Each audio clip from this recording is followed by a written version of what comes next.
दशरथ की तपस्या भंग करने के लिए बुलाया है, तो आप मेरे साथ चलिए और उनकी तपस्या भंग करो।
अरे मेरा नाम है चमेली,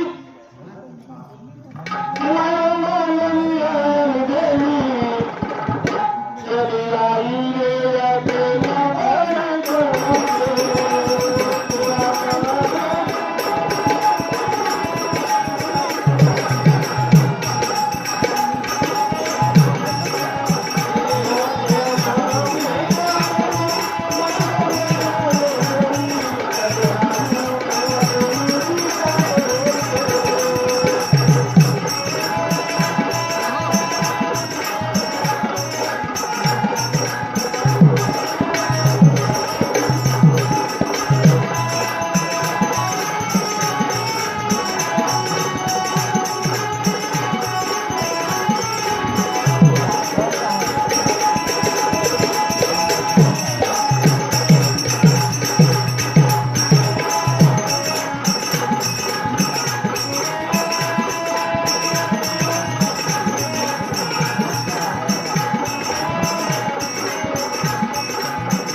नारा जी की तपस्या भंग करने के लिए नृत्य लंबा का जो नृत्य किया जा रहा है, इस पर खुश होकर भेंट करते हैं पार्टी उनका हार्दिक अभिनंदन करते हैं। शुक्रिया।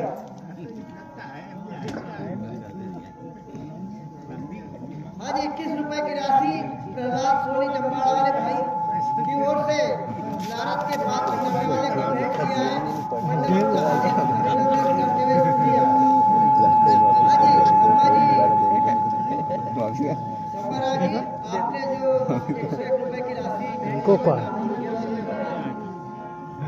नाम लिखे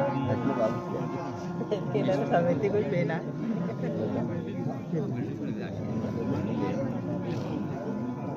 आज इसी क्रम में रानी चिल्लाते समिति कोई लेना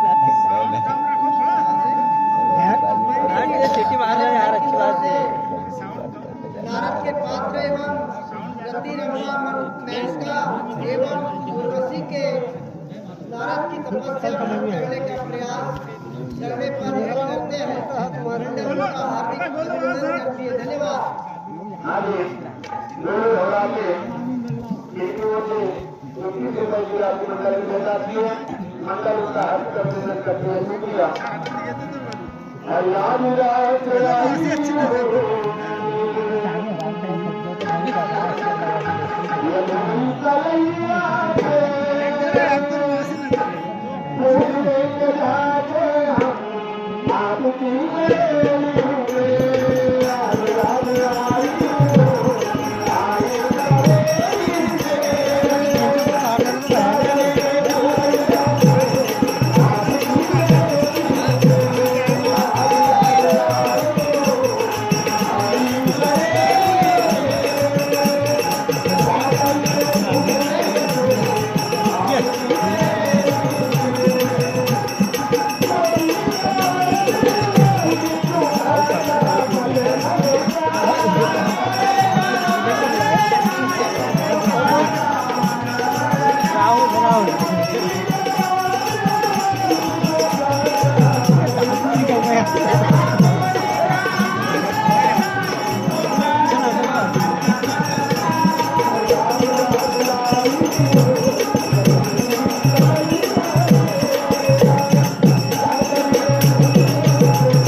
तुम्हारी भाई हो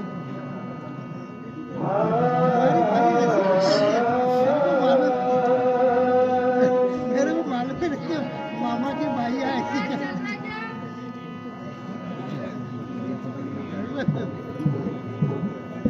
आगे